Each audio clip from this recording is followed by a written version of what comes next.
Hey there, Knicks fans. It's your boy, Jonathan Macri, with you for another injury update, emergency video thing here that we're doing because that is what our life is as Knicks fans here in the year of our Lord 2024. It's injury updates. And today's injury update concerns some good news, thankfully. Mitchell Robinson, we learned a little while ago from Tom Thibodeau at Knicks practice, has begun practicing again. And I will go a step further as soon as I can pull up the tweet. Went through a full practice today. So full practice implies, full practice is full practice. Contact, running, jumping, doing all the things that one does at practice. And that is only part of the news. The other part, and Fred Katz tweeted something to this effect. I believe Steph Bondy tweeted something to this effect, but that all signs point to the fact that when he comes back, whenever that is, and we don't have any definitive word on when Mitch will be back yet, all signs point to the fact that he will come off the bench when he is in fact back and ready to go. So a lot to digest there for what appears on its face to be a little bit of news. The first thing, obviously, is this is great. There is no world where Mitchell Robinson coming back is not a big deal for this team. And I say that not only from X's and O's on court perspective, but just from a morale perspective. I mean, Mitchell Robinson is the longest tenured Knick. He is obviously a very popular Knick, both with his teammates and with, all of us, because he's one of one. And he's been out since before Christmas.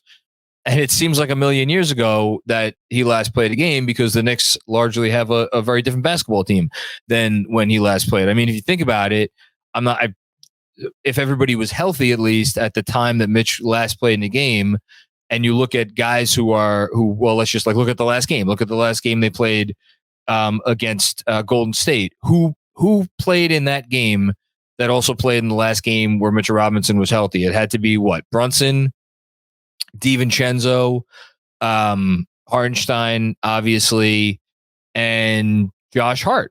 And that's it, because I'm pretty sure Deuce wasn't in the rotation at that point in time. If he was playing a small role. So it's like kind of half the team has turned over between trades and other injuries. So it'll be good to get Mitch back, just because he'll be back, and you're getting someone back who's been out for a while, and that's going to feel good, especially, we've taken so many hits between Mitch first and then Julius and OG and then OG again. And intermittently other guys, Hartenstein, Brunson, it's a lot. It's a lot. So getting him back, putting all the basketball stuff aside, will be great.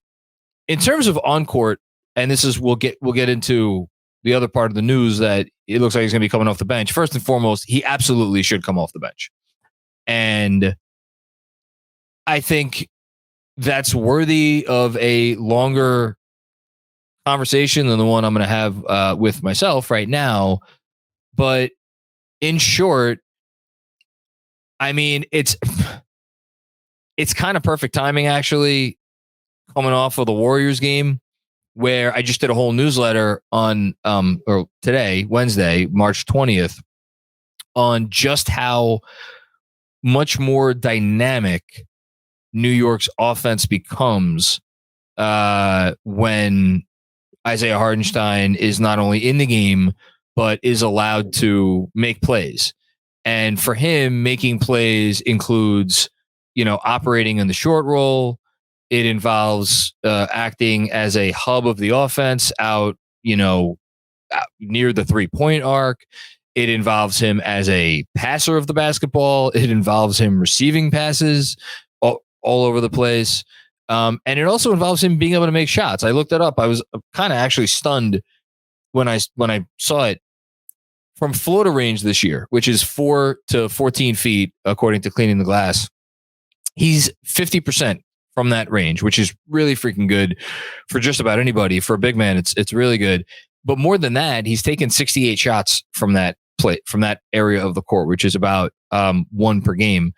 And that's not something, I mean, any of the things that I've just mentioned are just not things that Mitchell Robinson can do. And I think, we can ask some more interesting questions about whether Mitch theoretically would fit better with the starting lineup with Julius Randle out versus him fitting better with the starting lineup without Julius Randle. I would still side with Hartenstein being the better fit, and that is purely based on the fact that we have seen it. We've seen it work for a month when they ran roughshod over the rest of the NBA with the fully healthy starting 5 with Isaiah Hartenstein in place of Mitchell Robinson. Again, the proof is in the pudding, and we saw the proof.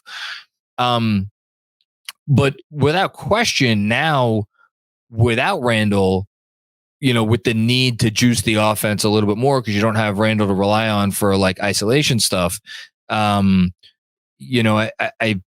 I think it's all the more reason to, and then when you throw in the fact that you don't have OG Anunoby for the moment and his shooting and the court shrinks a little bit, any little bit of extra offensive versatility you can get through Hartenstein, I think is valuable. So, but that doesn't mean that the return of Mitch isn't vitally important. I think it is. And I think it is for a few reasons. Again, going back to the last game that we saw in Golden State, like Precious Achiuwa has done a wonderful job here. He has given them more than anybody could have reasonably expected or asked for. And his energy is like a real plus. And like, yeah, are there like 1 or 2 things that he does better than Mitch? Absolutely. He is a more diverse offensive player than Mitchell Robinson. He is also someone that I think if you are playing a little bit more of a switch heavy scheme, certainly with him at the center position, I think you could argue that maybe he's a little bit of a better fit. But on the whole, and I think with Mitch right and playing at a consistently high level, and this is not to disparage Precious Achiuwa, but like there's a gap between Precious and, again, a fully healthy, consistent version of Mitch. And there's a gap in the form of, I think, for one, defensively, first and foremost. Like Achiuwa, they have survived with him at the 5 at times. At other times, they have not survived with him at the 5. Again, referencing the most recent game against Golden State, there have been other games where his presence at the 5 has really hurt them. Mitchell Robinson, when we last saw him, we were talking about him in the conversation for Defensive Player of the Year. That is how good he was when he went out. So defensively, it's not even close. And part of defense, I want to be even more specific, is defensive rebounding. And I don't think there is any area of Mitchell Robinson's game that has come further since he was a rookie than on the defensive glass. And that is like they need to get defensive rebounds. And at times, that has been a bit of an issue with Precious at the 5 or with Sims at the 5 for that matter. So getting him back on defense is also is massive. On the offensive glass, I think Precious has done a nice job. That's obviously the big plus that Mitch gives offensively. But he also, he still provides a lob threat. And like the other part of Precious, Precious can keep possessions alive, and he's done a really nice job in the offensive glass. He is not nearly the threat to put it right back up and get a basket as Mitch is. And also Mitch was like, again, Precious is a good to very good offensive rebounder for his size and his position. Mitchell Robinson was on pace to have the best offensive rebounding season in the history of the sport when he went out. So to me, the upgrade there at the backup 5 spot is huge, but for me, it goes actually a lot further than that. And Hartenstein, like we saw it the other night, I don't think he's played 30 minutes in a game since he's been back. I think the most he's played in a game, if I recall correctly, is the Kings game. Pretty sure he played 28 minutes. I think in Golden State, and I found this very interesting, and also I found it interesting that nobody really talked about it. So there was a long stretch in the first half of that game where Hartenstein sat on the bench. And I was cognizant of it at the time because they were getting killed. And he was at times felt like the most important player in the game. And I was like, all right, well, Tibbs must be loading him up so he could hit that 28-minute mark in the second half. Didn't end up happening. Hartenstein only finished that game playing 25 minutes, which made me think, I wonder, is that the sort of thing where maybe the pace of play against a more up-tempo Warriors team, how much Hartenstein had to move around on the court, did that like infringe on his ability to play more minutes in that game? The long and the short of it is, like, this is still a guy who dealt with a Achilles issue last season. He's obviously, the Achilles issue came around again this season. There was a period of time, aside from the games that he missed, where he was not himself at all. I mean, there was at least one game I could remember where I thought Jericho Sims outplayed him, which is like nothing against Sims. That's an outlandish statement to make when you see Hartenstein going as well as he could be going. So the fact that Hartenstein is still dealing with stuff, and that you need, for all the reasons that we've praised Hartenstein over the last year plus, for all the reasons that you need Hartenstein completely healthy going into the playoffs, Mitch coming back allows you to be a little bit more careful with Isaiah when it comes to his minutes, when it comes to, potentially having him, if he needs to take a day. I think they have 2 back-to-backs in the last 2 weeks of the season. They may not want to play Isaiah Hartenstein in those back-to-backs, just to not risk it. So again, like, we're at the point in the season, there's 14 games left. I think 14 or 15 games, whatever there is. It's a possibility, especially if the 3 seed is not out of the question. And this news impacts that. This news makes it more likely that they can continue to make a run at a top 3 seed. Like, every game might matter. So if you get to those last 2 weeks of the season, and let's just say, for argument's sake, Hartenstein, like, they don't want to send him out there on a back-to-back, especially since there's not going to be any back-to-backs once the playoffs start. The fact that now you don't have to say, oh my God, how are we going to survive these games with no Hartenstein and no Mitch? Well, now you have one of them back. So I don't know if there's going to be any restrictions on Mitchell Robinson playing back-to-backs. We'll see. But it gives them another body, and it gives them a body who, again, when he is going right, matters a lot to them and makes them unequivocally a better basketball team. In terms of questions that I have, I think the first question, I actually don't have any question about whether they will go back to Mitch as a starter, because I think we've seen the offensive uptick, and I think when Hartenstein is right, any defensive drop-off that you are going to have from Mitch down to Isaiah is minimal enough where the offensive gain that you get from Hartenstein is more than enough to keep him in the starting 5. So I don't even think that's a conversation. I do think it's interesting in terms of the playoffs, like particular matchups. Like, again, just because you start Hartenstein doesn't mean you have to play Hartenstein a certain number of minutes. You could start Hartenstein and play him 15 minutes, and in the flow of the game, it could dictate you might wind up playing Mitch 30. I think Cleveland, obviously, not to say Isaiah can't have success against Cleveland, but we know Mitch has done pretty well against Caps. That's one. And I'm, thinking through other matchups. Like, who knows what the hell is going to happen? Let's say they have to go up against Embiid. You're going to want as many bodies to throw at Embiid as possible. So, like, that's another guy. Like, we'll see what the matchups dictate. But I guess the other question, going back to Precious for a second, is, does Precious retain a role in the rotation?